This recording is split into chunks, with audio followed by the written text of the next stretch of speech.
Pasti kalian sering banget nonton konten terkait deload ya, dan kalian pasti akan bertanya-tanya, Bang, kalau deload itu bagusnya berapa lama sekali sih?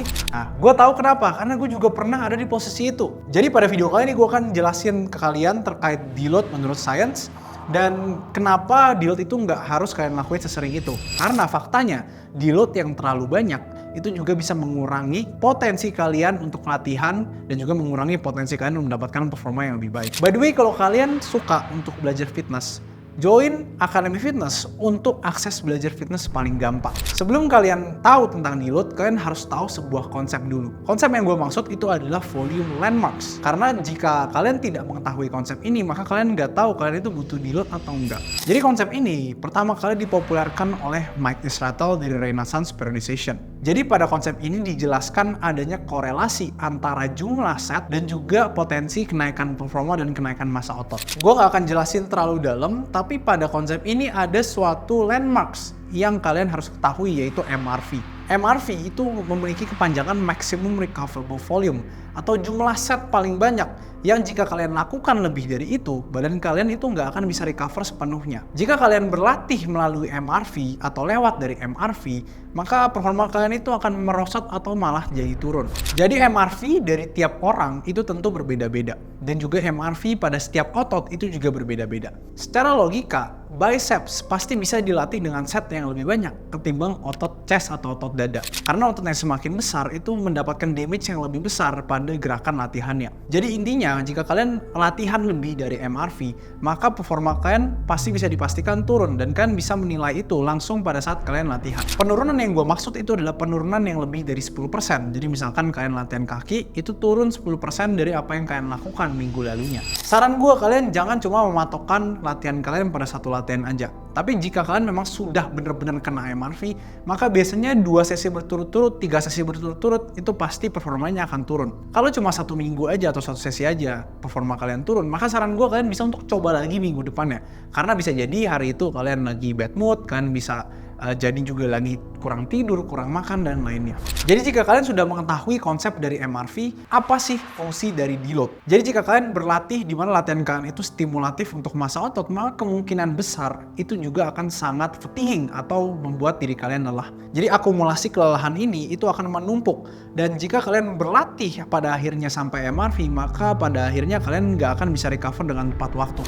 Jadi deload secara fundamental itu berarti durasi waktu di mana kalian menurunkan variabel latihan kalian biar kalian itu bisa istirahat dan juga recover dari latihan kalian. Deload juga itu berfungsi untuk mengurangi kadar kelelahan akumulatif yang kalian sudah lakukan selama berbulan-bulan, berminggu-minggu dengan latihan yang cukup stimulatif dan keras. Untuk durasi deload sendiri biasa dilakukan 4-7 hari, meskipun ada yang lebih sedikit, ada yang lebih panjang, tergantung dari individual. Semakin besar otot seorang individual, maka kemungkinan besar deloadnya juga butuh waktu yang lebih lama. Ngomongin soal protokol deload, ya saran gue kalian bisa ikutin aja protokol yang ada di luar, dan sebenarnya nggak ada cuma satu protokol gitu ya. Kemungkinan besar ada banyak sekali cara kita untuk deload. Intinya adalah kita turunin volume atau jumlah set dan reps, dan juga intensitas dalam bentuk beban. Kalau menurut gue akan sangat simpel jika kalian turunin aja nih 50% dari beban kalian, atau mungkin 30%-an, dan juga kalian bisa turunin 50% dari jumlah set dan reps. Let's say ketika gue 100 kilo